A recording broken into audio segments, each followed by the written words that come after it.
నవరసంబులుకు నాట్యమయూరియై మూల శబ్దంబుల మోక్షహంస. నవరసంబులుకు నాట్యమయూరియై మూల శబ్దంబుల మోక్షహంస. పరమ పవిత్రమౌ పరమాత్మ గీతయే నేడు నాట్యంబాడుచుండెగనుమా. పరమ పవిత్రమో పరమాత్మ గీతయే నేడు నాట్యంబాడుచుండెగనుమ. మునిరతనార్యులు మోదిల్లు శిష్యుండు, మునిరతనార్యులు మోదిల్లు శిష్యుండు సహజాచలుని కంఠ శబ్దరీతి. అజ్ఞానతిమిరంబులంతంబుజేయ అనాదిబోధను వినుము ఆర్యులార. అజ్ఞానతిమిరంబులంతంబుజేయ అనాదిబోధను వినుము ఆర్యులార. వినుము ఆర్యులార. తెలిపే జ్ఞానేశ్వరుల్ గీతన్ దివ్యరీతి. తెలిపే జ్ఞానేశ్వరుల్ గీతన్ దివ్యరీతి. ఆణిముత్యమీ గ్రంథము అచలులార. ఆణిముత్యమీ గ్రంథము అచలులార. ఆదరించిరి గీతను అచల ఋషులు గురుని వాక్కుగా గ్రహించి గురుతుగనుడు. ఆదరించిరి గీతను అచల ఋషులు గురుని వాక్కుగా గ్రహించి గురుతుగనుడు. హరి ఓం శ్రీ గురుభ్యో నమః. ఓం నమో భగవతే వాసుదేవాయ. ఓం నమో నారాయణాయ. ఈ గీతా జ్ఞానయజ్ఞ కార్యక్రమం మొదలై నిన్నటికి 919 రోజులు అయిందండి. ఈరోజు 920 రోజులు. ఈ గీతా జ్ఞానయజ్ఞ కార్యక్రమం సంకల్పించి నిర్వహిస్తున్న శ్రీ విద్యాసాగర్ గురువు గారికి, శ్రీ వెంకటేశ్వర గురువు గారికి శ్రోతలందరి తరపున ధన్యవాదాలు, వందనాలు. ఈనాటి కార్యక్రమంలో పాల్గొన్న ఆత్మస్వరూపులైన శ్రోతలందరికీ కైవల్యాసం తరపున, అలాగే శ్రీ శివరామ దీక్షితుల వారి అచల యూట్యూబ్ ఛానల్ తరపున హృదయపూర్వక స్వాగతం, వందనాలు చెబుతూ గురువు గారిని ప్రారంభించమని కోరుతున్నానండి. సర్వము గురువుమయము, సర్వము గురువుమయము. భవరోగ వైద్యుడతడని తెలియుము. సకల విద్యల నిలయము దక్షిణామూర్తి అతడని తెలియుము. మూగవాణి మాటను, ఈ మూగవాణి మాటను శ్రోతలు కోటలు దాటింతురు. గురు కృపా సిద్ధితోనే నేనెంత ఆనందముందినాను. నిజయోగి శ్రీకృష్ణుడు నిజ భక్తుడైనట్టి అర్జునుండు. వీరి సంవాదామృతం జనులార మన పాలిట అమృతం. వేద వ్యాసుడు దీనిని జనుల యద వికసించునట్లుగాను మహాభారతమందున వెలిగించే కోటి సూర్యుల వెలుగుతో. శ్రీ నిత్య సత్య శాశ్వతమైన పరిపూర్ణంలో లేఖనే జరుగుతున్నట్లుగా మనకు తెలియబడుతున్నటువంటి పవిత్రమైన శ్రీమద్ భగవద్గీత జ్ఞానేశ్వర్య జ్ఞానయజ్ఞంలో మనకు ఇది 620వ రోజు అనమాట. 620వ రోజు అంటే 2023 సెప్టెంబర్ 9వ తేదీన, అంటే ఏం రోజు? ఈరోజు శనివారం రోజున దైవాసుర సంపత్ విభాగ యోగంలో మనకు కృష్ణ ప్రభువుల 27వ కంద పద్యంతో శ్రోతలందరికీ సాదర స్వాగత సుమాంజలి. శ్రీ గురుభ్యో నమః. శ్రీమద్భాగవత కృష్ణదేశిక ప్రభువులు రచించిన 292 కందార్థ దరువులు సంపూర్ణంగా జ్ఞానయజ్ఞంలో రోజుకొకటి చొప్పున వ్యాఖ్యానించబడిన విషయం శ్రోతలకు విదితమే. ఈ కందార్థ దరువులను రచించిన 9 సంవత్సరాల వరకు అవి ముద్రణకు నోచుకోలేదని, వాటిలోని నిగూఢ భావాలను మరింత స్పష్టం చేస్తూ రచయిత క్షరాక్షరోపాధి ద్వయదోషరహిత పరమతత్వ కందములు 261 రచించారని, తదుపరి సద్గురు శుభాశీస్సులతో ఈ రెండూ కలిపి ఒకే పుస్తకంగా ముద్రించారని పెద్దలు చెప్పగా విన్నాం. పుస్తకం ఇప్పుడు మన భక్తులతో చాలా మంది దగ్గర ఉంది. ఈ కందపద్యాలు భగవద్గీతకు ఉత్తర గీత వలె సద్గురు భక్తులకు కందార్థ దరువులలోని ఎన్నో సమస్యలకు సమాధానమై విలసిల్లుతోంది. ఎంతో ఉపయోగకరమైనటువంటి ఈ కందపద్యాలను రోజుకు ఒక్కొక్కటి చొప్పున వివరించాలని అడిగిన ప్రత్యక్ష శ్రోతల కోరిక మేరకు జ్ఞానయజ్ఞంలో శ్రీకృష్ణ పరమాత్మ సందేశానికి ముందే ప్రతిరోజు కృష్ణ ప్రభువుల దర్శనం మహద్భాగ్యంగా భావిస్తూ ముందుకు వెళదామా? తనకు దావొచ్చి సద్బోధను తెలుపుమటంచు మ్రొక్కు తన శిష్యునకున్ వినజెప్పదొడగినొక గురుడు అనుమానించకను వాని కతి దయతోడన్. చూసారా, ఈవిడ దేవి కాదు, దేవి భాగవతంలో దేవి. ఈవిడ ఏమంటారు, మాయారహిత మణిద్వీపవాసిని. చూడండి, ఇవాళ 27, 2 + 7 లెక్కేసి చూసుకోండి. 27 అంటే 2 + 7 9. ఉత్తమ సారాంశం తెలియబడబోతుంది 620వ ఎపిసోడ్లో. బాగా గమనించండి. ఏంటా 27, 2 + 7 9గా అంత ఉత్తమ సందేశం ఏంటి అని మీరు ఒకసారి ప్రశ్నించినట్లయితే కొంచెం బాగా గమనించండి. తనకు తావచ్చి సద్బోధను తెలుపుమటంచు. ఎప్పుడు కూడా ముందుగా గురువు నాకు అవసరము అనే భావన శిష్యుని మదిలో మెదలాలనా, లేదా నేను ఎవరికైనా చెప్తే బాగున్నే అని గురువు కనిపించాలన్నా? చూడండి, రెండిట్లో సమాజంలో ఇప్పుడు ఏది ఉంది, మీకు ఏది కావాలని చెక్ చేసుకోండి.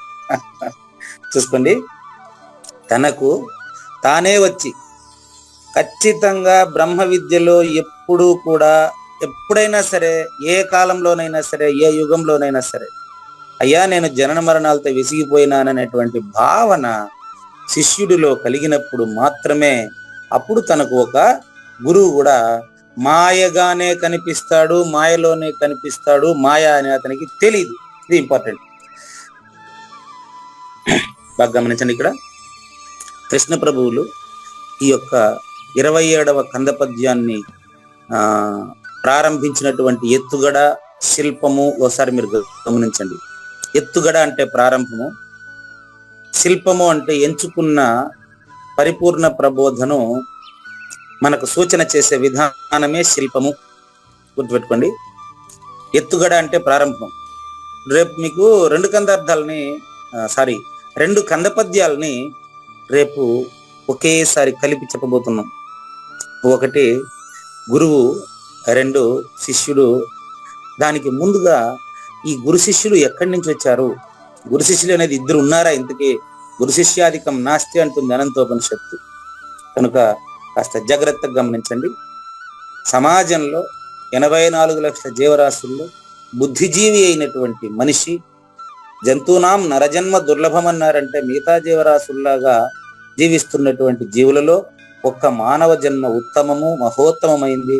దాని సార్థకత, మానవ జన్మకు సార్థకత వెతుక్కునేటటువంటి జన్మ, సార్థకత వెతుక్కునే జన్మే మానవ జన్మ. ఇది ఇప్పుడు మీ వల్ల తెలుస్తూ ఉండదు. చూడండి, జన్మకు సార్థకత వెతుక్కునే జన్మే మానవ జన్మ.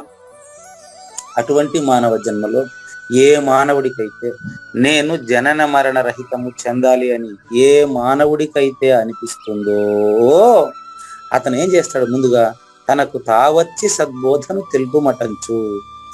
శిష్యుడు గురువు దగ్గరికి తనకు తానే పోయినాడా, లేదా ఎవరైనా వచ్చి పిలిస్తే పోయినారా? లెక్కేసుకోండి. వింటున్నటువంటి సర్వశ్రోతలు మనం ఇప్పుడు 30 మందికి పైన ఉన్నాం ఇదే క్లాస్లో. కొంచెం బాగా గమనించండి. నాకు నేనుగా గురువుని ఎత్తుక్కొని పోయే ప్రయత్నం చేశానా, లేదా గొర్రెదాటుగా ఎవరైనా నాతో పాటు నా కుటుంబ సభ్యులు కానీ, నా చుట్టుపక్కల వారు కానీ, నా బంధువులు కానీ, నా స్నేహితులు కానీ గురువు దగ్గరికి పోయినప్పుడు వాళ్ళకి ఆ గురువు నుంచి ఏదో వచ్చేస్తుందని వినపడి నేను గురువు దగ్గరకు పోయినానా ఒకసారి చెక్ చేసుకోవాల్సిన అవసరం ఈ రోజు ఉండాలి. ఎందుకంటే కృష్ణ ప్రభువులు తన 27వ కందపద్యంలో చెప్పిన సారాంశం ఏంటంటే, తర్వాత కందపద్యం నుంచి గురు శిష్యుల్లో మారి ఒక కథలాగా కందార్థాల్లో కలగా కల్పిస్తుని అంటాడు. ఇప్పుడు జ్ఞానయజ్ఞంలో మనం చర్చిస్తూ ఉండేటువంటిది ఈ జ్ఞానయజ్ఞము, ఈ సృష్టి, ఇదంతా వింటున్న సమయంలోనే కళ అని భావిస్తున్నటువంటి వారు ప్రత్యక్ష శ్రోతలలో పరిపూర్ణులు. ఇందులో అనుమానమే పెట్టుకోబాకండి. ఈ విధంగా తెలిసి ఉండేటువంటి వారు గురువు. నేను గురువు అని ఆయన చెప్పరు. అటువంటి గురువు దగ్గరికి శిష్యుడు అంటే ఇక్కడ అర్థం ఏంటంటే జన్మరహితం పొందాలని పరితపిస్తున్న శిష్యుడు, సాధన సంపదతో పరితపిస్తున్న శిష్యుడు తనకు తానుగా వచ్చి సద్గురుమూర్తి దగ్గర ఏమడుగుతున్నాడు చూడండి. అయ్యా నాకు రోగం పోవాలా, అయ్యా నాకు పెళ్లి కావాలా, అయ్యా నాకు పిల్లలు కావాలా, అయ్యా నాకు ఉద్యోగం కావాలని అడుగుతున్నాడేమో గమనించండి. ఏమడుగుతున్నాడు చూడండి. తనకు తావచ్చి మొక్కి ఫస్ట్ సాక్షాంగ తద్విద్ధి ప్రణిపాతేన 4వ అధ్యాయం 34వ శ్లోకంలో ఉండేటువంటి భగవద్గీత సారాంశం. ఇదే అనుమానం పెట్టుకునే అవసరమే లేదు. చూసుకోండి. తద్విద్ధి ప్రణిపాతేన పరిప్రశ్నేన సేవయా ఉపదీక్ష్యంతి తే జ్ఞానం జ్ఞానినస్తత్వదర్శినః. 27వ కందపద్యము 4వ అధ్యాయంలో 34వ శ్లోకము ఒకటే ఉందిలే చూసుకోండి. ఇది ఎప్పుడు కూడా ధారావాహికగా మీకు చెప్పేటప్పుడు గుర్తు రావడం అనేది సద్గురు దయ మాత్రమే. ఇక్కడ నాదేముండదు చూసుకోండి. అక్కడ దాన్ని తెలుగులో చెప్తాను చూడండి. ఆ జన్మరాహిత్యాన్ని తెలియాలంటే శిష్యుడు తనకు తానుగా వెళ్ళి గురువుకి ప్రణిపాతేన సాష్టాంగంగా తనకు తాను సమర్పించి మొక్కి అంటే నమః అంటున్నారు. తస్మై శ్రీ గురవే నమః. అయ్యా దాసోహం తండ్రి, నమస్కారం అంటే నేను లేదు, నువ్వు మాత్రమే ఉన్నావనే భావన ఈ మొక్కు అంటే మొదట్లో ఆయన సరిపోయి చూసుకోండి. తద్విద్ధి ప్రణిపాతేనా. ఇప్పుడు పరిప్రశ్నేన సేవయ అంటాడు. 4వ అధ్యాయం 34 తీసుకోండి. కావాలంటే మీరు చెక్ చేసుకోండి. ఉన్నారా? కుడుపూడి నాగేశ్వరరావు గారు ఉంటే 4లో 34 తీసుకోండి. ఎంత క్లారిటీ ఉందో దానికి చూడండి. గురుగారు తలపల ముందెత్తిన గారు కూడా ఎప్పుడు ఏ వ్యాసం మొదలు పెట్టాలన్నా 4వ అధ్యాయం 34వ శ్లోకాన్ని తీసుకునేవారు. వారు గురుగీతలో కొన్ని ఒక 100 చిల్లర శ్లోకాలను తీసుకొని వారు వ్యాఖ్యానం చేసేటప్పుడు కూడా అదే ప్రయత్నం చేశారు. చూడండి. తనకు తావచ్చి అని చెప్పాడు కదా, తద్విద్ధి ప్రణిపాతేన అన్నారు. తద్విద్ధి ఆ పరిపూర్ణాన్ని నువ్వు తెలుసుకోవాలంటే తద్విద్ధి. ఈ తద్విద్ధి అనేది ఎక్కడ ఉంది అంటే మీకు ఇదే పదం, ఇంకా ఇది ఇట్లా ఉన్నాయి చెప్తాను, మళ్ళీ చూసుకొని కావాలంటే 2వ అధ్యాయం 17వ శ్లోకంలో ఉంది అనమాట. అవినాశితు తద్విద్ధి. అవినాశి అంటే నిత్య సత్య శాశ్వతమైన, అది కూడా ఎత్తుకొచ్చేసినారా మీరు? నన్ను రైట్ చూసుకోండి. 2వ అధ్యాయం 17లో తద్విద్య ఉందా, అక్కడి నుంచి వచ్చింది ఈ పదం. అవినాశి తూ అంటే వేరే విషయం చెప్పబోతున్నానని అర్థం. కేవలం పరిపూర్ణాన్ని గురించి మాత్రమే చెప్తున్నానని అర్థం. అది కూడా చెప్పాను మీకు. లేనిది లేదు, ఉన్నది లేకపోవడం అనేది దీనికి ముందరి శ్లోకం. అదే నా వాట్సాప్ ప్రొఫైల్ అది మీరు చూసే ఉంటారు. అది నా సత్వ విద్యతే భావో నా భావో విద్యతే సతః. ఇదే అండి పరిపూర్ణ భావము, ఎరుక భావము ఉభయోరపి దృష్టివంతః. సద్గురుమూర్తి మనకు చెప్పే సద్గురుమూర్తి పరిపూర్ణత చెంది ఉంటాడు. ఎరుకలో వచ్చిన వాడు ఎరుకను చూడగలుగుతాడు. ఎట్లా? మొన్న మీరు విన్నారు ఏమని? ఈత వచ్చినటువంటి వాడు ఈత రాని వాడి మానసిక స్థితిని తెలిసి ఉంటాడు, ఈత వచ్చిన తన మానసిక స్థితిని తెలిసి ఉంటాడు. ఈ రెండింటినీ చూసి ఆయన్ని ఈత వచ్చిన వాడు అంటాం. అదేవిధంగా గురుతత్వాన్ని తెలిసి ఉంటాడు, ప్రపంచతత్వాన్ని తెలిసి ఉంటాడు. అందుకని నా సత్వ విద్యతో భావో నా భావో విద్యతే సతః ఉభయోరపి దృష్టాంతః త్వనయోస్తత్వదర్శిభిః. ఇది బేస్, గుర్తుపెట్టుకోండి. కృష్ణప్రభువులు చెప్పిన 27వ కంద పద్యానికి బేస్ భగవద్గీతలో మూలాల్లో ఎక్కడుందో నాకు ప్రత్యక్ష శ్రోతలైన మీ వల్లే తెలుస్తా ఉంది తండ్రి. చూడండి. లేనిది లేదు, ఉన్నది లేకపోవుట లేదండి, ఈ గొప్ప మర్మమంతా క్యాప్షన్ పైన ఉండదు అంటాడు ఆయన. ఈ కింద చూడండి, ఆ నెంబర్ అదే పెట్టుంటాను నేను దీనికి కూడా. ఈ 2 మర్మములను అంటే ఉభయోరపి దృష్టివంతః. తూ ఎట్లా చెప్తున్నానంటే నిజ గురుడు తేటగా తెలియగలడు. 2 మర్మాలను 2 అని ఎందుకు పెట్టాను? ఉభయోరపి దృష్టివంతః చెప్పారు కాబట్టి 2వ అధ్యాయం 16వ శ్లోకంలో సూచన చేయబడినటువంటి పరిపూర్ణాన్ని తెలుసుకోవాలంటే ఏం చేయాలని పక్కన శ్లోకంలో ఏం చెప్పాడు? ఏమని? అవినాశితు తద్విద్ధి. నిత్య సత్య శాశ్వతమైన దానిని తెలియాలంటే చూసుకోండి. తీసుకోండి 17 అవినాశి తు తద్విద్ది, నిత్య సత్య శాశ్వతమైన తు అంటే మాత్రమేనండి. గురువు దగ్గరికి మీరు జ్ఞానయజ్ఞం దగ్గరికి కానీ గురువు దగ్గరికి కానీ మీరు ఏదైనా పొందాలని వచ్చుంటే వెళ్ళిపోండి, మాకు అవసరమే లేదు. అవినాశితు తద్విద్ది, పరిపూర్ణాన్ని మాత్రమే తెలియాలి, జన్మరాహిత్యాన్ని మాత్రమే తెలియాలి, నాకు జన్మ లేదని నేనే తెలుసుకోవాలని గాన మీకు ఉంటే, నిజంగా నీది మానవ జన్మే అయితే నువ్వేం చేయాలా? తద్విద్ది, దాన్ని మాత్రమే తెలుసుకోవాలంటే ఎక్కడుంది అది చెప్పేదా? ఏన సర్వమిదం తతం, ములుగుచ్చ సందు లేకుండా వ్యాపించినటువంటి, వ్యాపకాతీతమై ఉన్నటువంటి, కాలాతీతమై ఉన్నట్టు, దేశకాల అతీతమై ఉన్నటువంటి అవినాశి నిత్య సత్య శాశ్వతమైన దానిని తెలుసుకోవాలంటే మీరేం చెయ్యాలి కింద చెప్పి సూచన. అది దాన్ని ఎవరు నాశనం చేసేది కాదు, అంటే పుట్టు చావులకు అతీతమైన అంతటా ఉండేది అని అర్థం. ఇప్పుడు 4:34 తీసుకోండి, తద్విద్ది కదా. దాన్ని తెలుసుకోవాలంటే ఏం చేయాలి? ఫస్ట్ ముందుగా గురువు దగ్గరికి తనకు తానుగా వెళ్ళాలండి, తనకు తానుగా వెళ్ళండి. 4వ అధ్యాయం 34వ శ్లోకంలో ఏం చెప్పారు? తద్విధి ప్రణిపాతేనా, తనకు తానుగా వెళ్ళి ఏం చేయాలి? ఆయనకు సద్గురుమూర్తికి ఇక్కడ సద్గురుమూర్తి అనేవాడు ఇక్కడ లేదు కదా అని అడగొచ్చు. అక్కడ చెప్పారు ఉభయోరపి దృష్టివంత అని, ఈ 2 మర్మములను సద్గురుడు తేటగా తెలియగలడు. ఆయన దగ్గరికి పోయి ఏం చేస్తారు? ప్రణిపాతేనా, పూర్తిగా సాష్టాంగ నమస్కారం పడి ఏం చేస్తారు? పరిప్రశ్నేన, ఏమని పరిప్రశ్న చేయాలనో ఇక్కడ మన గురువు గారు చెప్పారు. పరిప్రశ్నేన సేవయా, సేవించండి. ఆయనకు నేను కాళ్ళు మొక్కుతాను, కాళ్ళు అదుముతాను, ఓ పెడతాను, అవంతా మీ ఇంట్లో మీ అమ్మ నాయన కూడా చేస్తావు, అది కాదు ఇక్కడ, అవంతా వాచ్యార్థం. పరిప్రశ్నేన సేవయా, కేవలం ప్రశ్న సమాధానాలు, ప్రశ్నోపనిషత్తు, ఒక ఉపనిషత్తే ఉంది దీనికి ఈ పేరుతో. కాబట్టి పరిప్రశ్నేన సేవయా, ప్రశ్నలతో కానీ నువ్వు ఆయన సేవిస్తే అప్పుడు ఆయన ఉపదేక్ష్యంతి, నీకు ఉపదేశిస్తాడు. ద్వాదశి షోడశి ద్వయమంత్ర సారము సద్గురుని వలననే తేటగా తెలియదు. తే జ్ఞానం, ఆయన జ్ఞానం. ఎందుకని? ఆయన జ్ఞాని. ఏ జ్ఞానో ఇప్పుడు తెలుస్తుంది మనకి ఈరోజు. ఆయన జ్ఞానాన్ని నీకు చక్కగా ఉపదేశిస్తాడు. ఎట్టది ఉపదేశిస్తాడు? ఆయన తత్వదర్శిన, గురుతత్వాన్ని ప్రత్యక్షంగా చూస్తూ అనుభవిస్తూ ఉన్నటువంటి సద్గురుమూర్తి గనుక నీకు ఖచ్చితంగా ఉన్నట్టు తెలియజేయగలడు. ఇప్పుడు కంద పద్యంలోకి రండి. ఈ భావంలో ఒక్క ఏమంటారు వెంట్రుక వాసి అయినా వ్యత్యాసం ఉందేమో చూసుకోండి. కృష్ణ ప్రభువుల ప్రతిజ్ఞకి, కృష్ణ పరమాత్మ ప్రతిజ్ఞకి ఏమైనా తేడా ఉందో చూసుకోండి. చాలా ఇంపార్టెంట్ అండి. ఇక్కడ ఏం చెప్పారు? తనకు తావచ్చి సద్బోధను తెలుపు మటంచు మొక్కు తన శిష్యునకు. 4వ అధ్యాయం 34లో తద్విద్ధి ప్రణిపాతేన పరిప్రశ్నేన సేవయా. పరిప్రశ్న ఏమనేశాడు మరి ఇప్పుడు తెలుస్తుంది మనకు, ఇప్పుడు తెలుస్తుంది. కానీ ఆయన సమాధానం ఏం చెప్పాడు అనేది రేపు తెలుస్తుంది. బాగా గమనించండి. శిష్యుడు తనకు తానే వచ్చాడు, లేని ఎరుకైన శిష్యుడు లేకనే సద్గురుమూర్తి దగ్గరకు వచ్చి తనకు తానుగా ఏం చేస్తున్నాడు చూడండి.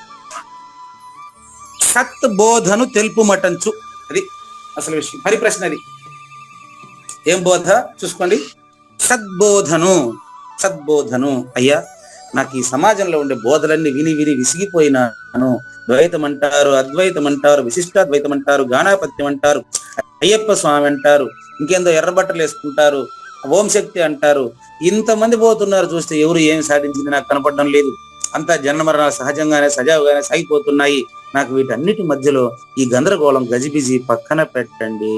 నాకు సద్బోధ అంటే నిజమైనటువంటి ప్రబోధను, అంటే జనన మరణ రహితం మాత్రమే నాకు తెలియజెప్పు తండ్రి అని మీరు గాన, అంటే నేను గాన ఎరుకలో ఉండేటటువంటి, ఎరుకను తెలిసినటువంటి, సాధన సంపద కలిగినటువంటి శిష్యుడు గాన గురువు దగ్గరకు వెళ్ళి సాష్టాంగ నమస్కారం చేస్తే అప్పుడు తన శిష్యునకు, ఈ తన అనేది చాలా ఇంపార్టెంట్ చూడండి.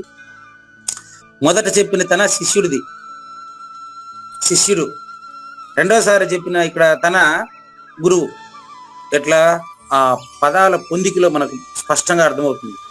శిష్యుడు తనకు తానుగా వెళ్ళి, అయ్యా సద్గురుమూర్తి మీ గురించి ఎక్కడెక్కడో విన్నాను, ముద్దులనైనను తోలుతురు, అసలు ఏ మాత్రం అక్షర జ్ఞానం లేని వాళ్ళని, చదువు లేని వాళ్ళని, భాష రాని వాళ్ళని, ఒక పద్యం కూడా నోరు తీరిసి చెప్పలేనటువంటి వాళ్ళని, లాంగ్వేజ్ కూడా సంబంధమే లేనటువంటి వాళ్ళని, ఏ భాషలో ఉండేవాడైనా భక్తితో మీ దగ్గరకు వస్తే మీరు అచల పరిపూర్ణుడు నువ్వేనని తెలియజేసేస్తారంటనే, తండ్రి మీరు నాకు సద్బోధన తెలుపు తండ్రి, నిజ బోధను తెలుపుము, నిజమైనటువంటి ప్రబోధ, చావు పుట్టుకలు లేనిది, సృష్టికి అతీతమైంది, కాలాతీతమైంది, అదేందో ములుగుచ్చేదానికి సందు లేకుండా ఉండదంటే, అది ఎప్పుడు ఉండదంటే, అది అందరికీ అన్ని చోట్ల ఒకే తీరుగా ఉండదంటే, దాన్ని మాత్రమే చెప్పు తండ్రి, ఎక్కడెక్కడో విన్నాను, నాకేం అర్థం కాలేదు, కాస్త మీరు చెప్పండి అని మొక్కుతున్నప్పుడు ఆ భావానికి దగ్గరగా వస్తేనే తన శిష్యుడు అవుతాడండి.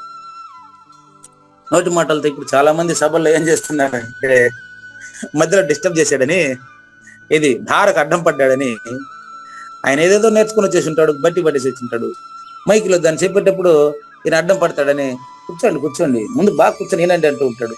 అట్ట కాదు ఇది. శిష్యుడు తనకు తానుగా వచ్చి శిష్యుడు ప్రశ్నించేటువంటి ప్రశ్నలో సద్గురువు శిష్యుని గుర్తిస్తాడు. గురువు శిష్యుని గుర్తించేస్తే నీ కథ అయిపోయింది, ఇంకా నీ కంపల్సరీ జన్మరాహిత్యం, అనుమానమే లేదు. ఇంకా అది 6 నెలల సంవత్సరమా నీ శ్రద్ధ పైన ఆధారపడి ఉంటుంది, అది వేరే విషయం.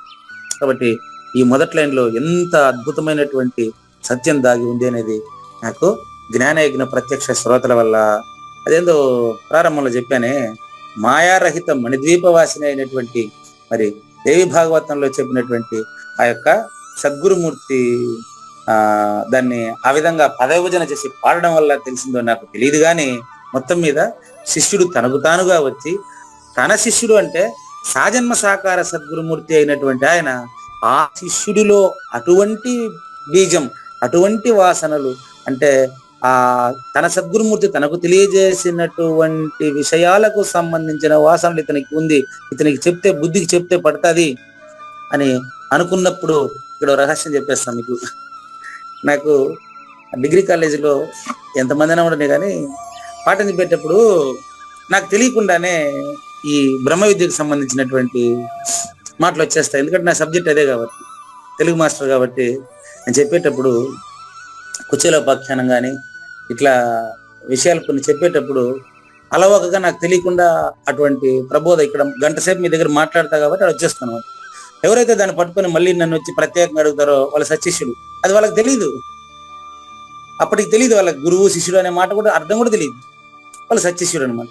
అప్పుడు ఏం చేయాలి నేను వాళ్ళకి వెంటనే, నా దగ్గర ఇప్పుడు లేదు ఇచ్చేదానికి కూడా, పరిపూర్ణ దర్శిని, పాంచజన్యం, ఈ 2 ఇస్తా వాళ్ళ దగ్గర. ఇప్పుడు పరిపూర్ణ దర్శనం లేదు, అంతా ఎక్కడెక్కడో అయిపోయింది, దానికి సప్లై లేదు. అది ఫస్ట్ ఇచ్చేసి, అమ్మ దీన్ని ముందు మీరు చదువుకొని ఆ తర్వాత ఏమైనా ఉంటే అడగండి అంటే, అప్పుడు వాళ్ళు చదువుకొని ఆటోమేటిక్గా వచ్చేస్తారు. అప్పుడు నేను చెప్తాను అనమాట, మీకు ముందు డిగ్రీ అయిపోయి ఆ తర్వాత మీకు సహజన్మ సాకార సద్గురుమూర్తి దొరుకుతాడు, అది నేనని లేదమ్మా, ఎవరో ఒకరు దొరుకుతారు మీకు, అప్పుడు మీరు కడతేరుతారు అని చెప్పేటాడు అనమాట. ఎందుకు ఇదంతా చెప్పాల్సి వచ్చింది చెప్పండి?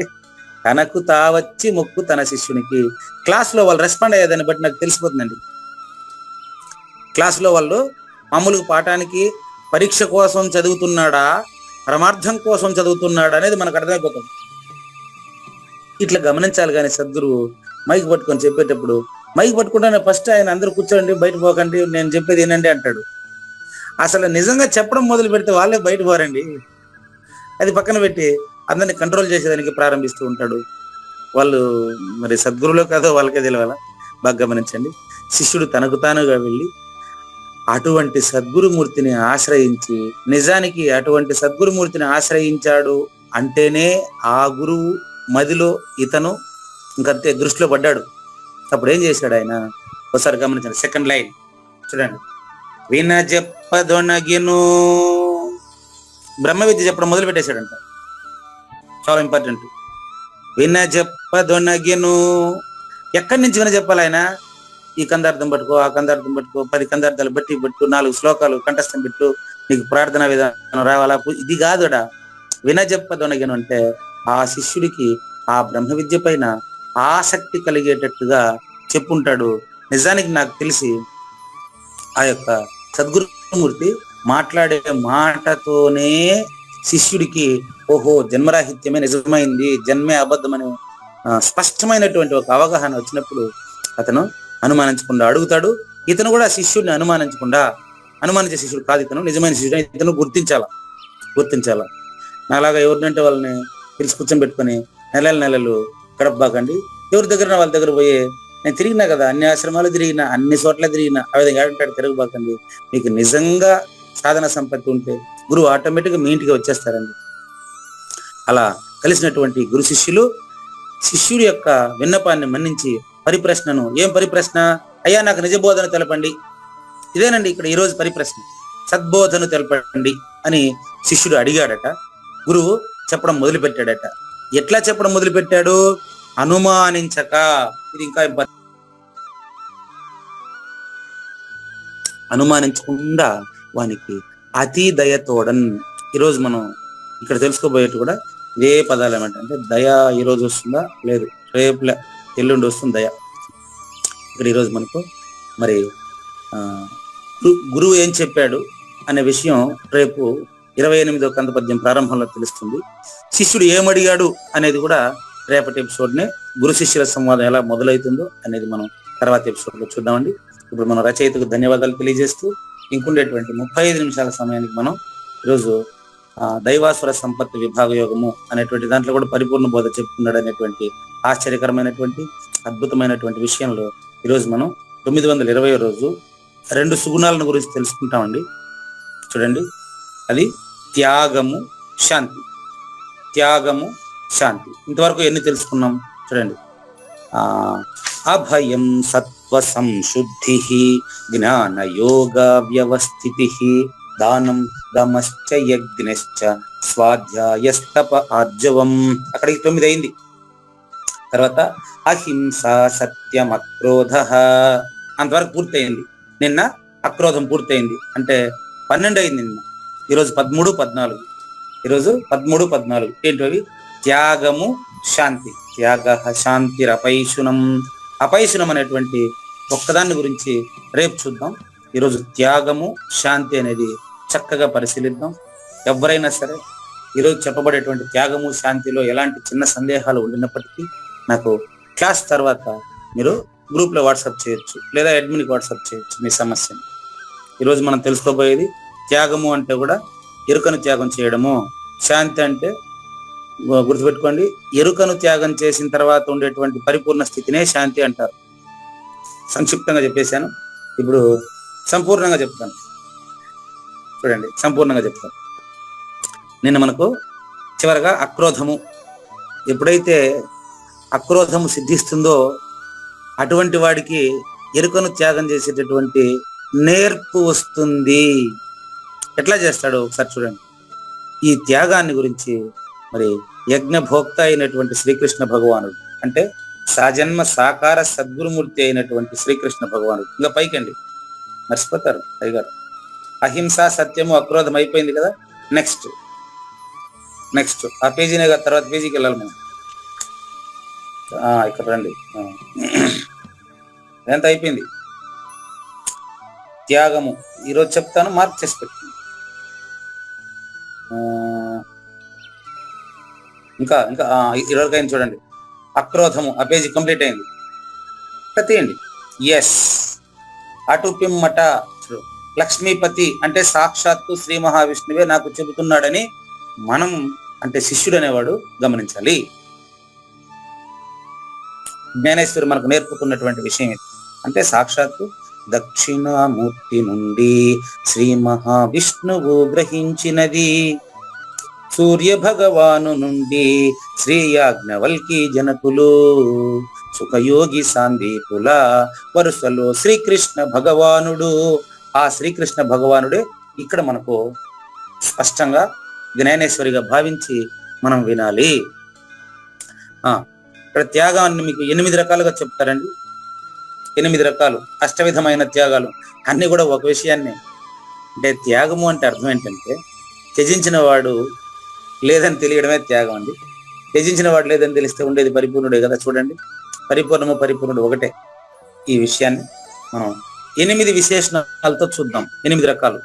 నంబర్ 1 చూడండి, మట్టిని ఎప్పుడైతే త్యజిస్తావో ఇంకా కుండ తయారైతుందా చూసుకోండి, బాగా గమనించండి. మట్టిని త్యజించడం ఏంటంటే మీరు అడగవచ్చు, చాలా ఇంపార్టెంట్ సూచన. 8ంటికి ముందే ఒక సూచన చేసేస్తాను, సేమ్ పాతదే. 8 చెప్పేదానికి ముందుగా ఒక సూచన గమనించండి. నిద్రపోవాలన్నప్పుడు నిద్ర నువ్వు 2 ఉన్నాయి. నీకు నిద్ర అనుభవంలో ఉంది, నేను నిద్రపోయినావు కాబట్టి నిద్ర నీకంటే వేరుగా ఉంది. నేను నిద్రపోవాలా అంటే నేను వేరే నిద్ర వేరే ఉన్నాయి. రెండు పదాలు ఉన్నాయి, రెండు ఉన్నాయి. నాకు నిద్ర కావాలండి అంటే అదే గాఢ నిద్రలోకి పోయిన తర్వాత నిద్రపోవాలా అనేవాడు లేడు, నిద్రపోతున్నాను అనే అనుభూతి కూడా లేదు. చెక్ చేసుకోండి. అప్పుడు అంతా పరిపూర్ణమేనండి. బాగా గమనించండి. మళ్ళీ చెప్తాను. గాఢంగా నిద్రపోయినప్పుడు నిద్రపోతున్నవాడు నేను నిద్రపోతున్నాను అనేటువంటి ఫీలింగ్ వాడికి ఉండదండి. ఎందుకంటే ఏ ఫీలింగ్ కానిదే పరిపూర్ణం, అదే నువ్వు. వింటున్న ప్రత్యక్ష శ్రోతలారా, ఈ విషయం మీకు తెలుసు. నా దగ్గర చెప్పించడానికే మీరు ఈ విధంగా ప్రవర్తిస్తున్నారు. చాలా సంతోషం. చూసుకోండి. నంబర్ 1, మట్టిని త్యజించడం అంటే అర్థం ఏంటంటే, ఏం క్లారిటీ అండి. ప్రత్యక్ష శ్రోతలు నా మీద ఎంత కరుణ కురిపిస్తున్నారండి. బాగా గమనించండి. ఇక్కడ కృష్ణ ప్రభువులు కూడా పరిగెత్తుకొని వస్తా ఉన్నాడు. వీళ్ళిద్దరు ఒకే సెట్. కృష్ణ ప్రభువు, కృష్ణ పరమాత్మ. గమనించండి. మట్టిని త్యజించడం అంటే ఏంటో చెప్తాను చూడండి. మట్టి వచ్చి కారణం అండి. కుండ కార్యము. సరిపోయిందా? చూడండి. మట్టి కారణం అండి, కుండ కార్యం అండి. మట్టి ఎరుకండి, కుండ మరుపండి. రాసుకోండి కావాలని. చూసుకోండి. Number 1 point. మట్టిని త్యజించినందువల్ల కుండ జ్ఞానం లేదు. చూసుకోండి. మట్టిని త్యజించినందువల్ల కుండ జ్ఞానం లేదు. నాగేశ్వర ప్రసాద్ అనేటువంటి ఎరుకను త్యజించినందువల్ల నేను మనిషి అనే జ్ఞానం కూడా లేదు. చెక్ చేసుకోండి. సరిపోయిందేమో చూసుకోండి. మట్టిని త్యజించినందువల్ల కుండ జ్ఞానం ఉండదు. నంబర్ 1. నంబర్ 2, వీటికన్నిటికీ మళ్ళీ కృష్ణ ప్రభువుల దృష్టాంతం ఒకేసారి ఇస్తానండి. 8 అయిన తర్వాత ఇస్తారు చూడండి. కృష్ణ ప్రభువులు ఇదే విషయాన్ని ఎట్లా చెప్పారో చెప్తాను. ఎందుకంటే చాలా మంది ఒక ఆయన కృష్ణ ప్రభువుల పద్యం వాడకూడదా, అంత పద్యం వాడకూడదా అంటే, వాడతాము. కృష్ణ ప్రభువుల పద్యం వాడొద్దని ఎవరు చెప్పినారు? వాడేదానికి ఆయన రాసింది. కానీ అది నీ అనుభవంలో ఉందా? చెక్ చేసుకో తండ్రి. నీ అనుభవంలో లేకుండా వాడితే లేచి వెళ్తా ఉంటారు అంతే, ఎవరు వినరో. గుర్తుపెట్టుకోండి. నంబర్ 1, మట్టిని త్యజించినందువలన కుండ జ్ఞానం ఉండదు. ఎరుకను త్యజించినందువల్ల ఇంకా మర్చిపోవడం ఉండదు. ఎందుకంటే నిజమైన పరిపూర్ణ ఎరుకైంది వాడికి. పట్టుకోండి. నంబర్ 2, త్యాగము అనే దాంట్లో 2వ పాయింట్. నూలు పోగులను త్యజించినందువల్ల, అంటే నూలే వస్త్రంగా తయారైంది. నూలు కారణం అండి, వస్త్రం కార్యరూపం అండి. బాగా గమనించండి. నూలు పోగులను త్యజించినందువల్ల నీకు వస్త్రము అనేటువంటి జ్ఞానం వస్త్రానికి ఉండదు ఇంకా. ఎందుకంటే నూలు పోగుల నుంచి తయారైన వస్త్రం, నూలు పోగులు అనే జ్ఞానాన్ని త్యజించినప్పుడు వస్త్రానికి వస్త్ర జ్ఞానం ఎట్టుంటుంది? పోలిక. దీనికి మీ కృష్ణ ప్రభువులతో పోలుస్తాలే. నూలు కారణము, వస్త్రము కార్యము. చూసుకో. నూలు కారణం, వస్త్రం కార్యము. నంబర్ 3, ఇది ఇంకా అద్భుతమైనటువంటిదండి. బీజమును త్యజించినందువల్ల వృక్ష జ్ఞానం నిలబడదండి. వృక్షాన్ని చూస్తున్నావు అంటే దాని విత్తనం కూడా దాంట్లోనే ఉంటుంది. అంతేనా? నంబర్ 3 పాయింట్ చూడండి. బీజ వృక్ష న్యాయం అండి. బీజమును వేపిన గింజకు మొలకెత్తే జ్ఞానం లేదు. ఏం క్లారిటీ చూడండి. ఇది దగ్గరగా చెప్తాను అంతేనండి. నేను మీ పరిపూర్ణాన్ని ఎత్తుకొచ్చి ఇచ్చేదే ఉండదు, చూపించేదే ఉండదు. మీరే చూడాలా, ఎందుకంటే నువ్వే పరిపూర్ణుడు కాబట్టి. నెంబర్ 3 చూసుకోండి. బీజమును త్యజించినందువల్ల వృక్ష జ్ఞానము ఉండదు. ఇక్కడ మళ్ళీ అదే తెస్తాను చూడండి. నిద్రపోవాలనేవాడు ఉన్నాడు. ఇప్పుడు గాఢంగా నిద్రపోయినప్పుడు నిద్రపోయేవాడు తానున్నాడా? చెప్పండి. చెప్పలేరు మీరు, ఎందుకంటే అక్కడ మీరు కూడా లేరు కాబట్టి. 3 పాయింట్లు పూర్తయిపోయింది. చూసుకోండి. మట్టి జ్ఞానాన్ని త్యజిస్తే కుండ జ్ఞానం లేదు. నూలు పోగులను త్యజిస్తే వస్త్రం ఏర్పడదు. బీజమే లేకుంటే వృక్షమే లేదు. 3 అయిపోయింది. Number 4, please check. నంబర్ 4 వరుస గుర్తుపెట్టుకోండి దయచేసి. ఇవన్నీ కలిపి మళ్ళీ ఒకేసారి చెప్తా. ఏంటి? బిత్తికను త్యజించినందువల్ల చిత్రము. బిత్తికను త్యజించినందువల్ల చిత్రము. ఈ పదం ఏందో గమనించండి. విన్నారా? చూసుకోండి ఒకసారి. బిత్తిక అంటే చెప్తాను మీ నోట్లోనే చెప్పిస్తానండి. గమనించండి. చిత్రము అంటే మనం బొమ్మ వేస్తాం కదా, రంగురంగుల పెయింటింగ్ దేనిపైన వేస్తామండి? అదే బిత్తిక అండి. భిత్తిక పైన చిత్రములను చిత్రీకరిస్తారు. ఇప్పుడు మీకు అర్థమైందా? అదే మీరు చెప్తా ఉండేది. భిత్తిక అంటే ఏంటి? గోడ అండి, గోడ. గోడ ఉంటే బొమ్మలు వేస్తాడు, గోడ లేకపోతే వేస్తాడు, ఆకాశంలో వేస్తాడా? ఆకాశం శూన్యము, గోడ కూడా శూన్యమే. ఆకాశము శూన్యము, గోడ కూడా శూన్యమేననే జ్ఞానం నీలో ఉంటే బొమ్మ వేసేటప్పుడు వేసేవాడు, వేసినవాడు, గోడ, ఈ మూడు త్రిపుటి శూన్యము, ఇది పరిపూర్ణంలో లేదు అనేటువంటి జ్ఞానం నీకు ఇప్పుడే కలుగుతుంది. ఎప్పుడో ఎందుకు, ఇప్పుడే, ఈ క్షణమే. మీకు దయ వస్తే అర నిమిషంలోనే గుర్తిస్తారు, గుర్తుపెట్టుకోండి. చూడండి, భిత్తికను త్యజించినందువల్ల చిత్రం నిలబడదు. ఇంకా గోడ లేనప్పుడు ఇటు బొమ్మ వేయడం కూడా అబద్ధమే. లేని గోడ అయినప్పుడు లేని బొమ్మ లేకనే లేని వాడేసి ఉన్నదని భ్రమిస్తున్నాడండి. ఇది జ్ఞానేశ్వరి భావన. నెక్స్ట్, సర్లే, కొంత కృష్ణప్రభువులు కందపద్యానికి కందార్థాలకు మాత్రమే పరిమితమైనటువంటి వారికి కూడా నేను 8 తర్వాత చెప్తానండి ఈ విషయాన్ని. 5వ దృష్టాంతం చూడండి. 5వ దృష్టాంతం, అరే సేమ్ మనం అక్కడ చెప్పింది ఇక్కడ వచ్చేసింది, చూసుకోండి. 5వ దృష్టాంతం ఏంటి? నిద్రను త్యజించినందువల్ల. ఇది ఇంకో రకంగా చెప్తున్నారండి. నిద్రపోతున్నప్పుడు నిద్రపోయేవాడు ఉన్నాడు, కలగనేవాడు ఉన్నాడు. బాగా గమనించండి, నిద్రపోయేవాడే కలగంటున్నాడు. కళ్ళ ఉండే వస్తువులు అతనికి వేరుగా కనిపిస్తున్నాయి. 5వ ఉదాహరణ చాలా ఇంపార్టెంట్ అండి, గుర్తుపెట్టుకోండి. త్యాగము అనే దాంట్లో ఎంత క్లారిటీ ఇస్తున్నారు జ్ఞానేశ్వరి, చూసుకోండి. నిద్రలో నుంచి వాడు మేలుకోవడం వల్ల నిద్రపోయిన వాడు మేలుకున్నాడు, కలగన్నవాడు మేలుకున్నాడు. వాళ్ళు ఇద్దరా? చూడండి, నిద్రను త్యజించినందువల్ల అంటే నిద్ర నుంచి మేలుకోవడం వల్ల అని అర్థం అండి. నిద్రను వదిలేయడం అంటే ఏదైనా వస్తువును వదిలేసి రావడం కాదు, కాదు. నిద్రను త్యజించినందువల్ల నిద్రపోయేవాడు మేలుకున్నాడు, కలగనేవాడు మేలుకున్నారు, కలగనేటువంటి వస్తువులు కూడా లేనివైనాయి అని నేను చెప్పాలనేగా. నిద్రను త్యజించినందువల్ల దాని యందు కనిపించే సర్వ విషయాలు కూడా లేనివైనాయా లేవా? చూడండి, నిద్రను త్యజించినందువల్ల నిద్ర మేలుకున్నవాడు నిద్రలో ఉండే విషయాల నుంచి కూడా మేలుకున్నాడా లేదా? ఏమండి కావూరు నాగేశ్వర ప్రసాద్ గారు, మీరు మాత్రం అవునండి మేలుకున్నానండి, నిజమే, మరి నాకు పరిపూర్ణం అంటే చెప్పండి అంటే అట్లా చెప్పండి అంటే కుదరదు. అది నేను చెప్పేది కాదు, నీలోనే తెలియబడుతుంది. చూడండి, నువ్వుగానే తెలియబడుతుంది. చూడండి, నిద్రను త్యజించినప్పుడు నిద్రలో ఉండేటువంటి అంటే కలగంటున్నప్పుడు ఉండే విషయాలన్నీ కూడా లేనివైనాయి.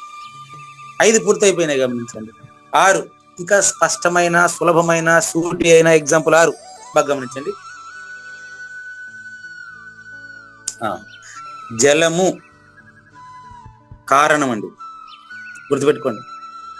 ఇక్కడ అద్భుతమైన ఎంత 90 నుంచి 94 వరకు వరుసగా 4, 5 మొత్తం కందపద్యాలు ఇదే విషయం గురించి చర్చిస్తాడు కృష్ణప్రభు కూడా. చూసుకోండి, ఇక్కడ ఈరోజు అదే విషయాన్ని చెప్తున్నాడు సింపుల్ గా.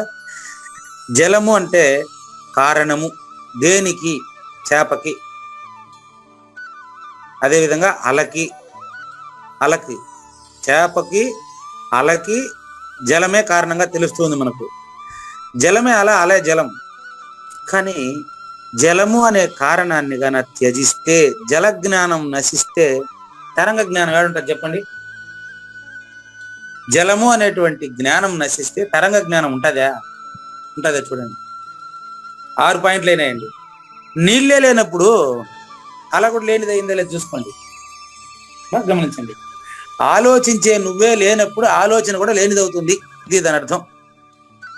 తరంగములు అంటే ఆలోచన తరంగములు అండి. పూజారి వెంకటేశానిది ఆలోచన. ఆలోచించేవాడు లేనప్పుడు పూజారి వెంకటేశ్ నిలబడతాడా అంటే ఉనికి ఉంటుందా వాడికి? 6 పాయింట్లు అయిపోయినాయి. లాస్ట్ పాయింట్ ఇంకా 2 ఉన్నాయి. ఈ 2 చెప్పి మీకు మళ్ళీ కృష్ణప్రభు ఉదాహరణ చెప్తానండి. ఆల్రెడీ చెప్పాను మీకు. ఈరోజు త్యాగము, శాంతి 2 పాయింట్లు మాత్రమే ఈరోజు మనం డిస్కస్ చేస్తాం.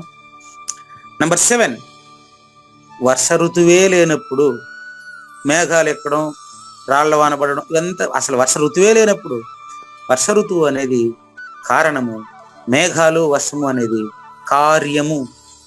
మనం కారణాన్ని త్యజించట్లే, కార్యంలో వచ్చి ఊరికే మాట్లాడుతున్నాం అంతే. కారణాన్ని త్యజిస్తేనే కార్యము లేనిదవుతుంది. మీకు దాన్ని 8 తర్వాత చెప్తా. ఇంకా సూత్రం ఉంటుంది. వర్షమును త్యజిస్తే మేఘాలు ఇవంతా లేనివైతాయి. ఏది? వర్ష ఋతువును త్యజిస్తే. వర్ష ఋతువు కారణము, మేఘాలు కార్యరూపము. లాస్ట్ పాయింట్ చూసుకోండి. లాస్ట్, ధనమును త్యజించినందువలన విషయ ఉపభోగములు తమంతట తామే విడిపోతాయండి. నేను నిన్న ఎవరో చెప్పారు, ధనమూలం ఇదో జగత్ అన్నారు. ధనంతోనే ఆశ లేనటువంటి వాడికి ఇల్లు, స్థలాలు, పొలాల పైన ఆశ ఉంటుందా? ఆలోచించుకోండి. దీనికే భక్తియోగంలో చెప్తాడు, అనికేత స్థిరమతి అంటాడు. నికేతనం అంటే నివసించే స్థానం అండి. అనికేతనం, అతను ఎక్కడ నివసిస్తున్నా అదే నివాసంగా భావిస్తాడు. కానీ ఇది సొంత ఇల్లు, ఇది బాడుగిల్లు, ఇది నా ఇల్లు, ఇది పరావాళ్ళ ఇల్లు అనేది అతనికి ఉండదు. అతను పరిపూర్ణుడు అండి, గుర్తుపెట్టుకోండి. ధనమును ఎప్పుడైతే త్యజిస్తున్నాడో, త్యజించడం అంటే డబ్బును ఎత్తిపోయి పడేయమని చెప్పట్లేదండి నేను, ఏం సినిమా కాదు ఇది. ధనమును త్యజించినందువల్ల అంటే ధనం మీద ఉండేటువంటి ఆ యొక్క ఆలోచనను, వ్యామోహమును ఎప్పుడైతే త్యజిస్తాడో, విషయభోగాల మీద అన్నిటి దగ్గర వ్యామోహం దానికి అదే పడిపోతుందండి. అది ప్రత్యక్ష శ్రోతల యొక్క అనుభవంలో ఉండేదేనండి. బాగా గమనించండి. సరిగ్గా 8 ఉదాహరణలు చెప్పినట్లుగానే ఏ విధంగా బాగా గమనించండి. బుద్ధిమంతులైనటువంటి జ్ఞానయజ్ఞ ప్రత్యక్ష శ్రోతల యొక్క ఆశీర్వచనం వలన, అనుభూతి వలన, అనుభవం వలన, అడుగడుగున హారతి పడుతున్నటువంటి జ్ఞానయజ్ఞ ప్రత్యక్ష శ్రోతల యొక్క భావన వలన, మైండ్ రీడింగ్, వాళ్ళ మైండ్ పూర్తిగా సద్గురుమూర్తికి అంకితమై ఉండడం వలన, మీతో నేను సాంగత్యం చేయడం వలన పూజారి వెంకటేశం అనేటువంటి అభిమానాన్ని విడిచిపెట్టడానికి, సమస్త ప్రాపంచిక విషయముల నుంచి దూరంగా తొలగి ఉండడాన్ని నేను జ్ఞానయజ్ఞ ప్రత్యక్ష శ్రోతల ద్వారానే నేర్చుకుంటున్నాను. దీన్ని త్యాగం అంటారండి. ఇది 13వ సుగుణం అండి, దైవీ సుగుణం. త్యాగం అంటారు. ఈ త్యాగం అర్థం కావాలంటే మొదటి 12 కూడా అర్థమై ఉండాలి. కాకపోతే మళ్ళీ వినాల్సిందే మనం. దీన్ని త్యాగం అంటారండి. ఇప్పుడు మీకు కృష్ణప్రభువు ఉదాహరణ చెప్తాను. దానికంటే ముందుగా ఇంకా సహజంగా ఒకటి ఉందండి. అదేంటంటే కార్యోపాధి రయం జీవ. నేను ప్రతిరానికి మీకు 2 పాయింట్లు చెప్తూ వచ్చానండి. ఏంటి? మట్టి కారణము, కుండ కార్యము, నూలు కారణము, వస్త్రము కార్యము, బీజము కారణము, వృక్షము కార్యరూపము, భిత్తిక అంటే గోడ కారణము, చిత్రం వేసేవాడు కార్యము, నిద్ర కారణము, నిద్రపోయినాడు కాబట్టి కళ వస్తుంది. నిద్రపోకుండా కలగానండి. ఇప్పుడు కానండి, ఏమే కుదరదు కదా. నిద్ర కారణము, కళ కార్యము. మేలుకుంటే 2 పోతాయి. నిద్ర లేదు, కళ లేదు, 2 పోయినాయి. 2 నుంచి మేలుకున్నావు, చూసుకో. అన్నీ అవే మళ్ళీ తిప్పి చెప్తున్నా, అంతేనండి. జలము కారణము, చేపలు లేకపోతే అలలు కార్యరూపము, వర్ష ఋతువు కారణము, వర్షము కార్యము, ధనము కారణము, ధనం పైన ఉండే ఆశ కార్యరూపము. ధనము కారణం, ధనాన్ని త్యజిస్తే ఆశ లేదు. ఇంకా ఇది గర్భగీత సారాంశం అండి. ఈ 8 ఉదాహరణలు కారణ కార్యములుగా ఉన్నాయి. మామూలుగా కార్యకారణాలని మాట్లాడుతూ ఉంటారు. ఎందుకంటే జీవుడు ముందు కాబట్టి ఇటు తిప్పుతారు. నేను మీకు రివర్స్ ఇటు తిప్పి చెప్తాను, చూడండి. కొంచెం బాగా గమనించండి. కార్యోపాధి రయం జీవ. రెండోసారి చెప్పినటువంటి జీవుడు రూపం అండి, మరుపు అండి.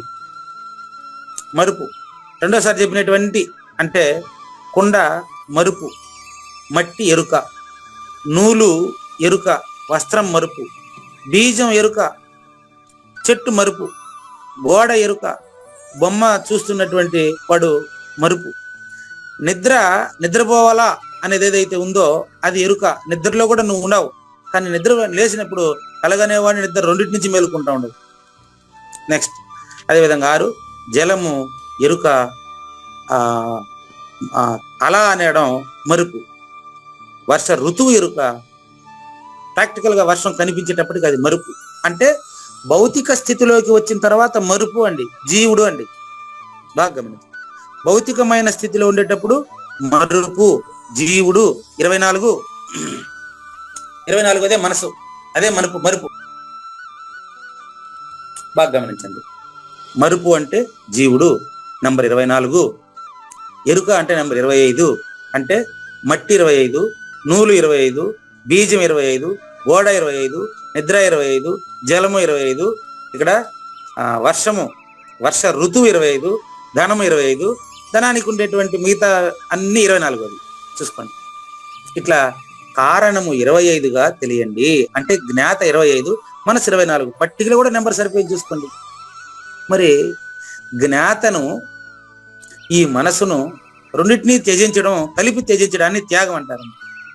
ఇది తెలియాలంటే మన కృష్ణ ప్రభువులు చెప్పింది కూడా ఒకసారి మీకు నేను చెప్తానండి. అది కందార్థ నెంబర్ నాకు గుర్తులేదు. ఆయన అంటాడు, ఈ ఎరుక మరుపులు ఎందుకు వస్తున్నాయి అని మీరు ప్రశ్నించినట్లయితే, కార్య ఉపాధి జీవుడు, కారణ ఉపాధి ఈశ్వరుడు. అంటే 25. కార్య ఉపాధి జీవుడు, కారణ ఉపాధి ఈశ్వరుడు అంటే శూన్యం అండి, సృష్టికర్త అండి, శూన్యుడు అండి. సృష్టికర్తను శూన్యుడుగా తెలియాలంటే పరిపూర్ణుడు మాత్రమే తెలియగలడు, వేరే వాళ్ళు తెలియదు, వ్యాపారస్తులు తెలియదు. గుర్తుపెట్టుకో. కార్యోపాధిరయం జీవ, కారణ ఉపాధి ఈశ్వర, కార్యకారణ రాహిత్య పూర్ణమేవ అవశిష్యతే. ఇది ఉపనిషత్తు ప్రమాణం మీకు. నెక్స్ట్ ఇప్పుడు కృష్ణ ప్రభువుల అభిమానులకి కృష్ణ ప్రభు ప్రమాణం చెప్తాను చూడండి. ఇదే విషయాన్ని కృష్ణ ప్రభువులు ఏం చెప్పారు చూసుకోండి. మేలుక సుషుప్తి లోపల, గాఢ సుషుప్తిలో నుంచి అంటే ఉన్న పరిపూర్ణంలో నుంచి, గుర్తుపెట్టుకోండి. సుషుప్తి అంటే గాఢ సుషుప్తి. అది గాఢ సుషుప్తిలో నుంచి మేలుక ఎట్లాగైతే వస్తా ఉందో ఆ విధంగా పరిపూర్ణంలో లేకనే లేని ఎరుక లేకనేతో వచ్చింది అనేటువంటి భావం అది చూసుకోండి. నాకు ఆ కందార్థం కూడా రాదు పూర్తిగానండి, నేను ప్రయత్నం చేస్తాను. మేలుక సుషుప్తి లోపల ఏ లీలన్ తనకు తాను ఏ తెంచునో. గుర్తుపెట్టుకోండి, తనకు తా వచ్చి శిష్యుడు సద్బోధన తెలుపమటంచి మొక్కినాడు గురువుకి. ఆ విధంగా ఎరుక తనకు తానుగా మరిపోయిందండి. ఎరుక అంటే శూన్యం అండి, మరుపు అంటే జీవుడు అండి. జ్ఞాత తనకు తానుగానే మనసు అయినాడు. ఇంకా అది మీకు చెప్పాను, మాట్లాడుతున్నాను అనుకుంటున్నాడు, శబ్దం వింటున్నాను అనుకుంటున్నాడు, స్పర్శ తెలుసుకుంటున్నాను అనుకుంటున్నాడు. వీడు అనుకోవడమే తప్ప వీడు లేడండి. కాబట్టి ఆ కృష్ణ ప్రభువుల సందేశం ఏంటంటే అట్లనే మేలుక సుషుప్తి లోపల ఏ లీలన్ తనకు తాను ఏ తెంచునో. ఇది మీ అందరికి అనుభవం కదా. గాఢ సుషుప్తిలో నుండి మేలుకున్నటువంటి అబద్ధపు గుర్తు నిజమేననుకొని ఎట్లాగైతే సమస్యల్లో ఎదుర్కొంటా ఉందో అదే విధంగా మేలుక సుషుప్తి లోపల ఏ లీలన్ ఏ విధంగా తనకు తానే ఏతించి, మేలుక సుషుప్తి లోపల ఏ లీలన్ తనకు తాను ఏ తెంచునో. గుర్తాలీల బయలు లోపల, ఇంపార్టెంట్ పదం చూసుకోండి, గుర్తు ఆలీల అదే విధంగా బయలు లోపల ఉన్న పరిపూర్ణంలోనే ఎట్లొచ్చింది. వాలాయము తనకు తాను వచ్చునో ఎన్నా. నీ అనుభవంలో ఉండాలి వాలాయం, ఇంపార్టెంట్. వాలాయం అంటే తోక ఎండబెట్టుకునింది, ఇది కాదండి. తోక కాదు, తోక ఎండబెట్టుకునింది అండి మాట్లాడితే ఎట్టండి. నీ అనుభవంలో ఎక్కడ చెప్పండి అది. వాలాయము తనకు తాను వచ్చునో ఎన్నా, లేనెరుక వచ్చినట్లు భావిస్తుందండి. వాలాయం అనే పదానికి అర్థం చెప్తాను, చెక్ చేసుకోండి. వలయము అంటే గుండ్రని అని అర్థం, వాలాయము అంటే తిరుగుట అని అర్థం. వలయము అంటే గుండ్రం, వాలాయము అంటే తిరుగుట. బ్లడ్ రక్తము, బ్లీడింగ్ రక్తము కారుట.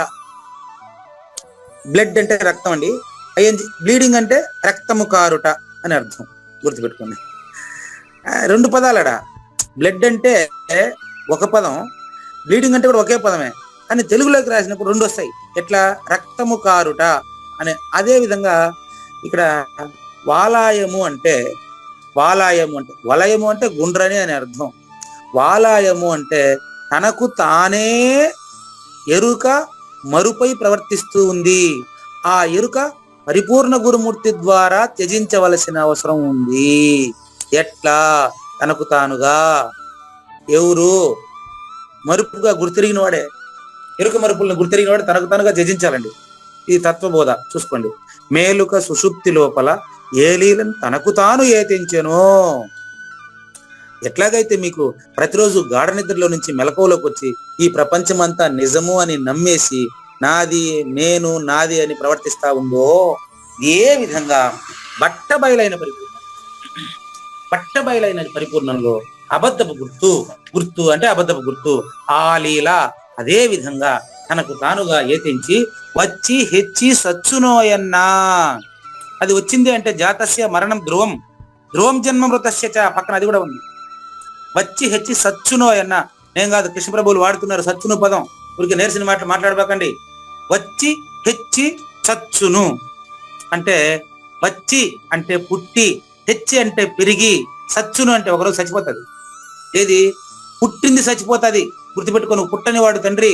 జ్ఞానయజ్ఞ ప్రత్యక్ష శ్రోతల్లారా, సద్గురుదేవుల్లారా, సద్గురు భక్త జనులారా, అనన్య భక్తుల్లారా, భగవన్ నిలయము భక్తుని హృదయంలోనే, భక్తుని హృదయమే భగవన్ నిలయం అన్నారు. నేను సద్గురు భక్తులు జ్ఞానయజ్ఞ ప్రత్యక్ష శ్రోతల హృదయాల్లోనే భగవంతుణ్ణి చూస్తున్నాను, నేరుగా చూస్తున్నాను, గమనించండి. కాబట్టి వచ్చి తెచ్చి సచ్చే లోపల మనము ఈ మానవ జన్మలో మళ్ళీ పంచభూతాల్లో కలిసే లోపల వచ్చి తెచ్చి సచ్చునోయన్న ఈ లోపల బయలుండ చూసితే ఎక్కడ సద్గురుమూర్తి ద్వారా రేపు చూడబోతున్నాం. రేపు అద్భుతమైన ప్రబోధ కృష్ణ ప్రభు మొదలెట్టబోతున్నాడు, గురువు స్టార్ట్ చేస్తున్నాడు. అప్పుడు మనం చూడబోతున్నాం, దాన్ని ప్రత్యక్షంగా చూడబోతున్నాం. గుర్తాలీల బయలు లోపల వాలాయము తనకు తాను వచ్చి హెచ్చి సచ్చి సస్తే మళ్ళీ వస్తుంది, గుర్తుపెట్టుకోండి. అదే కదా, దేహినోస్మిన్ యదా దేహే కౌమారం యవ్వనం జర తథా దేహాంతర ప్రాప్తి ధీరస్తత్ర నముహ్యతే. ఈ కందార్థం ఇదే కాదా? ఈ యొక్క కందార్థంలో భావమే ఆ శ్లోకం కాదా? చూసుకోండి ఒకసారి. బాల్యము, యవ్వనము, కౌమారము, దేహాంతరం, మరో దేహాన్ని ధరించడం. వచ్చి హెచ్చి సచ్చి, వచ్చి హెచ్చి సచ్చి, వచ్చి హెచ్చి సచ్చి, వచ్చి హెచ్చి సచ్చి అంటే వస్తుంది, హెచ్చుతుంది, సస్తుంది, మళ్ళీ వస్తుంది. దాన్నే వాలాయమన్నారు కృష్ణ ప్రభువులు. గుర్తుపెట్టుకోండి, నాకు ఒక కందార్థం చెప్పాలంటే 10 రోజులు కావాలి. మీరు ఎట్లా బట్టేసి ఇది వచ్చా నీకు అది వచ్చా అంటే ఎట్లా చెప్తాను? ఒక్క కందార్థం నాకు కానీ మీకు ఎక్స్ప్లెయిన్ చేయాలంటే నాకు 10 రోజులు కావాలా. దానికి అర్హులైన వాళ్ళు ఉంటేనే, లేకపోతే నేను కూడా చెప్పలేను. గుర్తుపెట్టుకోండి, వచ్చి హెచ్చి సచ్చి, మళ్ళీ వచ్చి హెచ్చి సచ్చి. ఇది ఎరుక స్వభావము, కార్యకారణ స్వభావము. కారణం కార్యమవుతుంది, కార్యం కారణంలోకి పోతుంది, మళ్ళీ కార్యం అవుతుంది, మళ్ళీ కారణంలోకి పోతుంది. ఇది సృష్టి యొక్క ధర్మమై ఉంది. దీన్ని సృష్టి ధర్మం అంటారు, జాగ్రత్త గుర్తుపెట్టుకుంది. కాబట్టి వచ్చి హెచ్చి సచ్చే ఈ లోపల బయలుండగా చూచితే, బయలుండగా చూడడమే ఇక్కడ జ్ఞానేశ్వరు చెప్తా ఉండేది. దేహాభిమానమును బుద్ధిమంతుడైన వాడు విడిచి సమస్త ప్రాపంచిక విషయములకు దూరముగా తొలగించుట. సద్గురుమూర్తి ద్వారా తనను తాను సమస్త ప్రాపంచిక విషయములకు దూరంగా తొలగడమే బయలుండ చూచితే అని. ఈ లోపల బయలుండ చూచితే కృష్ణ ప్రభువులు చెప్పిన మాట ఇదేనండి, జ్ఞానేశ్వరు చెప్పినా ఇదేనండి, కృష్ణ పరమాత్మ చెప్పినా ఇదేనండి, నువ్వు చెప్పినా ఇదేనండి, నేను చెప్పినా ఇదేనండి. ఎవరు చెప్పినా ఇదే చెప్పాలి కానీ వ్యాపారస్తులు నమ్మబాకండి. చూసుకోండి, బయలుండగా చూచితే ఇంకా ఎరుగాడిది, ఇంకా జన్మాడిది, ఇంకా పుట్టుగాడిదండి. చూసుకోండి. కాబట్టి దీన్ని త్యాగము అంటారని కృష్ణ ప్రభువుల సందేశం ద్వారా మొన్న హన్వాడలో ప్రత్యక్ష ప్రమాణంగా కృష్ణ ప్రభువుల పద్యాన్ని ఉపయోగించకూడదా అని అన్నిసార్లు చెప్పినప్పుడు నేను కూడా కృష్ణ ప్రభువుల పద్యాన్ని ఉపయోగిస్తున్నా. నా అనుభవాన్ని మీకు తెలియజేస్తున్నా, మీ అనుభవాన్ని ఇంకొకరు తెలియజేయండి. దీన్ని త్యాగము అంటారండి. ఇంకా నెక్స్ట్ పరిపూర్ణమే. ఇంకా 8 నిమిషాలు ఉంది మనకు. ఈ 8 నిమిషాల్లో మనం నంబర్ 14వ సుగుణం అండి, శాంతి. చూడండి, మళ్ళీ శ్రీకృష్ణ పరమాత్మ చూడండి, ఈ మాటను అర్థం చేసుకున్న భాగ్యశాలి అయిన అర్జునుడు అంటే నాలాంటి భక్తుడు ఇలా అడుగుతున్నాడు, ఆహా ఓ మహారాజా, ఎంత అద్భుతంగా త్యాగమే పరిపూర్ణమా, త్యాగియే పరిపూర్ణుడా, మా తండ్రి. అయితే నాకు ఇంకా దాని పక్కన పదం చెప్పారే, అదేంటి శాంతి. త్యాగ శాంతిరపైసునం. ఆ శాంతి యొక్క లక్షణాలను వివరించండి అని నాలాంటి సద్గురు భక్తులు అడిగితే అప్పుడు సద్గురుమూర్తికి ఆహా చాలా సంతోషమైనా, ఇలాగా శ్రద్ధతో అడిగేటువంటి వాళ్ళకి చెప్పాలంటే నాకు కూడా ఎప్పుడు చెప్తానే ఉండాలనిపిస్తుంది బాబు అని సద్గురుమూర్తి స్టార్ట్ చేశాడండి. ఇది ఇన్ని రోజులు మనం విన్న ప్రబోధ కంటే విలక్షణంగా ఉందండి, అద్భుతంగా ఉందండి. చూడండి, జ్ఞేయాన్ని నాశితమనర్చి జ్ఞాత మరియు జ్ఞానము కూడా నాశనం పొందినప్పుడు ఇంకా పరిపూర్ణమే కదా అదే. బాగా గమనించండి. చూడండి, చాలా సంతోషం అనేసి ఆ యొక్క సద్గురుమూర్తికి ఎక్కడి నుంచి కరుణ వచ్చిందో, కృష్ణార్జునుల్ని తనలోనే నింపుకున్నటువంటి జ్ఞానేశ్వరి ఎంత అద్భుతంగా రాశాడో. అచల పరిపూర్ణుడు జ్ఞానేశ్వరి. ఆహా, ఆయన శిల్పమే శిల్పం అండి. ఆయన ఎంచుకున్నటువంటి వస్తువు పరిపూర్ణము, చెప్పే విధానమే శిల్పం అండి. చూసుకోండి, జ్ఞానేశ్వరి ఎంచుకున్న వస్తువు పరిపూర్ణం, దాన్ని ఆయన చెప్పే విధానం శిల్పమే శిల్పం అండి. శిల్పాన్ని సాధించాడు ఇక్కడ ఆయన. చూసుకోండి, జ్ఞేయము అంటే ఇక్కడ తెలుసుకుంటా ఉండే వస్తువు అండి. ఇంతకుముందు త్యాగంలో కార్యకారణాలు రెండింటినీ తెలుసుకుంటా ఉండే వస్తువే జ్ఞాయం అండి. దాన్ని నాశనం చేస్తే జ్ఞానం ఏడిది, జ్ఞాత ఏడిది, త్రిపుటి రహితమైపోలా. ఇది పరిపూర్ణమే కదా. చూసుకోండి ఎంత క్లారిటీ ఉంది సారా. జ్ఞేయమును నాశనమునర్చి జ్ఞాత జ్ఞానము కూడా లయము పొందినప్పుడు కలిగే స్థితి శాంతి, ఇదే కదా పరిపూర్ణమా? మరి పరిపూర్ణం తెలిసినప్పుడు పరిపూర్ణుడే కదా. చెక్ చేసుకోండి. దీనికి అద్భుతమైనటువంటి ఉదాహరణ మళ్ళీ సృష్టికి అతీతంగా తీసుకెళ్ళిపోతాడు జ్ఞానేశ్వరి. అక్కడ మనం ఎవరు ఉండం, మాట్లాడే పూజారి వెంకటేశం కానీ ఇంటా ఉండే శ్రోత కానీ ఎవరు కనపడరు. చూడండి కావాలంటే, రెడీ స్టార్ట్. చూడండి, శాంతి అంటే పరిపూర్ణం ఎక్కడ, ప్రశాంతమే ఎక్కడ, పరిపూర్ణమే ఎక్కడ. చూసుకోండి, ఒకే ఉదాహరణని ఈ శాంతికి అన్వయం చేసి చెప్తారు. ఇంకా ఉండేటువంటి 3 నిమిషాలు శ్రద్ధగా మనం వినేదానికి ప్రయత్నం చేద్దామండి. ఇప్పుడు 432 కోట్ల సంవత్సరాల ఈ సృష్టిలో 200 కోట్ల సంవత్సరాలు అయిపోయింది. అంటే సగం కళ జరిగింది. ఇంకా సగం కళ జరిగిన తర్వాత ఉండే స్థితికి అటాచ్ చేశారండి జ్ఞానేశ్వరి. ప్రళయకాల మందలి, లయము అంటే నువ్వు నిద్రపోవడం, ప్రళయం అంటే సృష్టి శూన్యం కావడం. అయ్యా గుర్తుపెట్టుకోండి, లయము అంటే నువ్వు నిద్రపోవడం, మళ్ళీ మేలుకోవడం. ప్రళయం అంటే సృష్టి పూర్తిగా శూన్యం కావడం అండి. భూమి నీటికి, నీళ్లు అగ్నికి, అగ్ని వాయువుకి, వాయువు ఆకాశానికి లయమైన తర్వాత శూన్యం మిగిలి ఉంటుంది. అప్పుడు కూడా పరిపూర్ణంగా ఉంటుంది. పరిపూర్ణంలో శూన్యం లేనిది, ఇప్పుడు కూడా లేనిదే. గుర్తుపెట్టుకోండి, ఆ విషయాన్ని ఎక్స్ప్లెయిన్ చేస్తాను. ఏది ప్రళయకాలంలో మొత్తం మళ్ళీ పోనీగానే ఫస్ట్ భూమి నీళ్ళలో కలిసిపోతుంది కదండి. ప్రారంభంలో భూమి తిరుగుతూ నీళ్ళలో కలిసిపోతుందండి. భూమి నీళ్ళలో కలిసిపోయినాక మన ఇద్దరు ఏడున్నాము ఒకసారి చెప్పండి. భూమి నీళ్ళలో కలిసిపోతున్నాక మాట్లాడుతూ ఉండేది కూడా భూమి వికారమే కదా. భూమి నీళ్ళలో కలిసిన తర్వాత ఆకాశాన్ని ఆకాశం అని చెప్పేదానికి నువ్వేడుండవుయా? ఒకసారి చూడు, ఇది కూడా గాఢ నిద్రకే ఉదాహరణ సరిపోతుంది. చూడు, నిద్రపోయిన తర్వాత నేను నిద్రపోతాను నువ్వు చెప్తావా? అట్లా ప్రళయకాలంలో జలము విశ్వాన్నంతా ముంచేసినప్పుడు, భూమి నీళ్ళలో కలిసిపోయినప్పుడు 4 వైపులా పూర్తిగా నీళ్ళే నిండి ఉంది కదా. అప్పుడు ఈ నది, ఆ నది, సముద్రం, ఇది గుంట, ఇది చెరువు, ఇది కాలవ, ఇది మురికి, ఇది మంచినీళ్ళు, అయ్యో ఈ నీళ్ళు దాంట్లో కలిసిపోయిందే, ఇది మినరల్ వాటరు, ఇది మురికి వాటరు, ఎవరు ఆడ చెప్పేదానికి ఎవరున్నాడు? ఒకసారి గమనించండి, ఇది సముద్రము, ఇది నది అనే భేదమే లేకుండా, అసలు భాషా వ్యవహారమే లేకుండా భూమి ఎప్పుడైతే నీటికి లయమైందో జీవరాశులు మొత్తం అంతమైందని అర్థం కదా. పట్టుకోండి, అవునా కాదా? జీవరాశులు మొత్తం లేనట్టు కదా లెక్క ఆడ. ఇప్పుడు ఈ మాటలో ఈ జ్ఞాన యజ్ఞం ఉండదే. నేను చెప్పేది మీరు వినేది, ఈ శాటిలైట్లు, నా మాట మీకు వినిపించేటువంటి ఈ శబ్దతను మాత్రం పనిచేస్తుంది. అప్పుడు భూమి నీళ్లు 2 ఒకటి కలిసినాక శబ్దతను మాత్రం ఎట్ట పనిచేస్తుంది? శబ్దతను మాత్రం మీకు ఎట్ట వినిపిస్తుంది?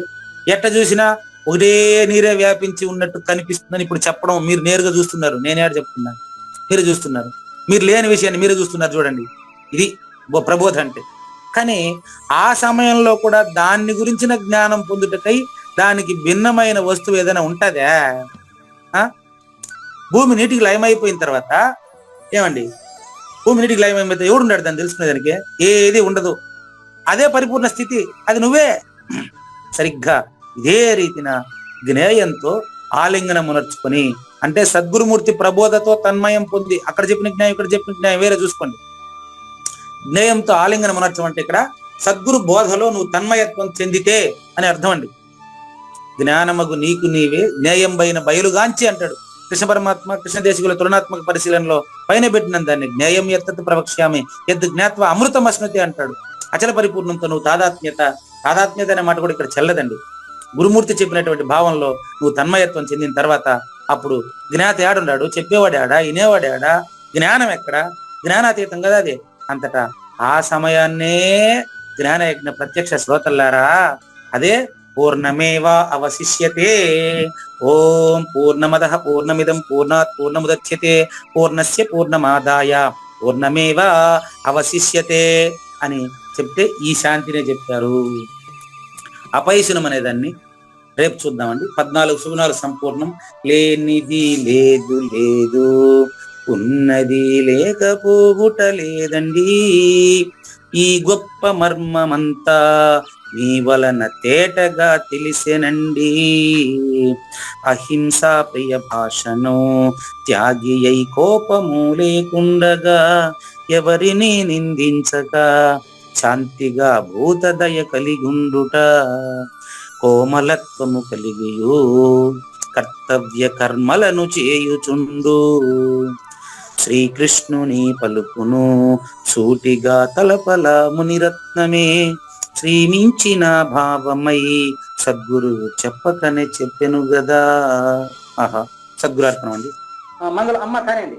జయ మంగళం నిత్య శుభమంగళం జయతు జయ మంగళం మహోత్సవ మంగళం జయ మంగళం నిత్య శుభమంగళం జయతు జయ మంగళం మహోత్సవ మంగళం.